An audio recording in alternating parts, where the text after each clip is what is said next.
തോൽവി ഉറച്ചു നിൽക്കുമ്പോൾ 88-ാം മിനിറ്റിൽ ഡിഗിയെ ശീല പോലെ നിർത്തി ക്രിസ്ത്യാനോ മഴവിൽ പോലെ ഒരു ഷോട്ട് വളഞ്ഞ് വലയെ ചുംബിച്ചപ്പോൾ വിശ്വാസം വരാതെ സോച്ചിയും ലോകവും സ്തംഭരായി. സാക്ഷാൽ മറഡോണയുടെ 1986 ഇംഗ്ലണ്ടിനെതിരെയുള്ള പ്രകടനത്തിന് ശേഷം ലോകം കണ്ട എക്കാലത്തെ മികച്ച ഒറ്റയാൾ പോലെ.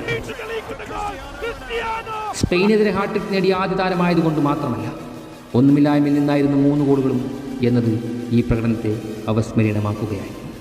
വിമർശകരെ പോലും രോമാഞ്ചം കൊള്ളിച്ച ക്രിസ്ത്യാനോയുടെ എക്കാലത്തെ മികച്ച പ്രകടനം.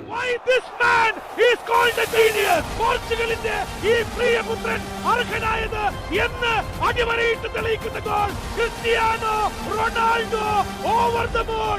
It's 3-3. My goodness, what a goal! Cristiano Ronaldo. നാം വന്നിട്ടേന്ന് சொல்லு, திரும்பி வந்துட்டேன்னு